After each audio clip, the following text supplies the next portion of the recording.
今天我们要讨论的是《The Psychology of Money》这本书中第5部分，关于财富管理策略的内容。在财富管理中，仅仅积累财富是不够的，更重要的是如何有效管理好自己的财富，让它稳定增长，并在面对风险和不确定性时依然保持稳健。这就需要一些有效的财富管理策略。今天我们将探讨4个核心策略：分散投资、风险管理、长期思维和灵活性。1、分散投资，不要把所有鸡蛋放在同一个篮子里。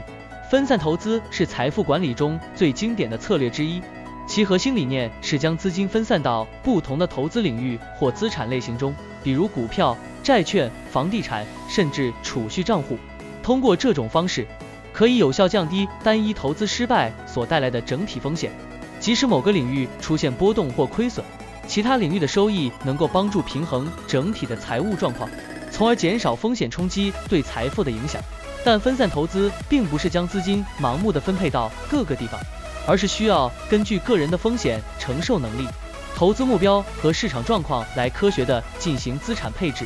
比如，年轻人可能会更偏好高风险高回报的股票，而即将退休的人则更倾向于选择稳健的债券或储蓄产品。此外，全球范围的分散投资也是一个值得考虑的策略，将资金投入到不同国家或地区的市场中，可以有效分散地缘政治和经济周期的风险，从而确保资产组合的多样性和抗风险能力。2、风险管理，为不确定性做好准备。没有风险就没有回报，但过度的风险可能会让我们失去一切。因此，在财富管理中，风险管理至关重要。首先，我们需要明确自己的风险承受能力，这取决于个人的财务状况、人生阶段和心理特质。知道自己能够承受多大的风险之后，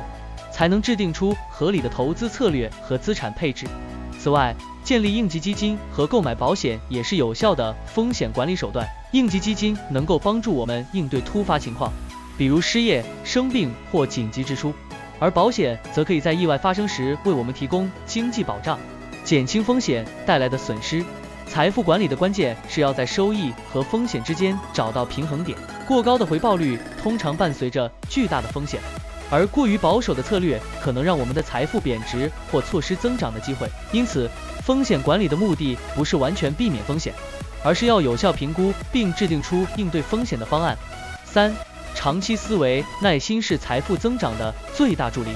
复利效应被称为世界第8大奇迹，其核心理念是，当你能够长期坚持投资，时间会成为你最大的盟友。通过持续不断地进行投资，收益也会产生收益，从而带来指数级的财富增长。然而，复利效应只有在长期坚持的情况下才能显现。很多人因为过于关注短期市场波动而频繁买卖，结果却错失了长期投资所带来的复利效应。培养长期思维的第一步是设定明确的长期目标，并制定一个能够抵御短期波动的策略。其次，要有耐心，坚持既定策略，不轻易被短期波动所影响。最后，避免频繁查看投资账户，因为过于频繁的关注短期表现，往往会导致情绪化决策，从而影响整体投资策略的执行。4、灵活性，在变化中寻找机会。虽然长期策略至关重要，但市场、经济环境和个人状况是不断变化的，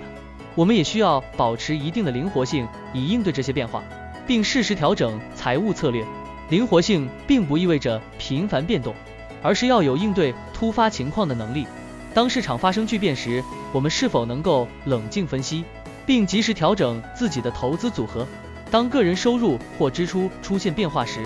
我们是否能够迅速做出相应的调整？保持灵活性能够帮助我们在不确定性中寻找机会，保护和增加财富。此外，定期评估自己的财务状况、目标和策略，看看是否需要做出调整。比如，当市场过热时，我们可以适当降低股票仓位，增加更稳健的资产比例。定期的财务评估和调整，能够让我们的财富管理更加有条不紊，减少因情绪化决策带来的损失。总结，财富管理的4个核心策略分别是：分散投资、风险管理、长期思维和灵活性。通过分散投资，我们可以有效降低单一投资带来的风险；通过风险管理，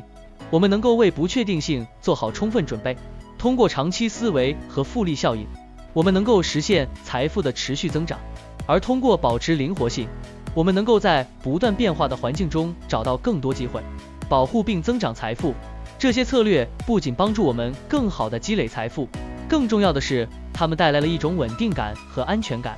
让我们在面对市场波动和个人变故时，依然能够保持冷静和信心。希望今天的内容能够帮助大家理解这些财富管理策略，并能够在实际生活中加以应用。感谢大家的观看，我们下期再见。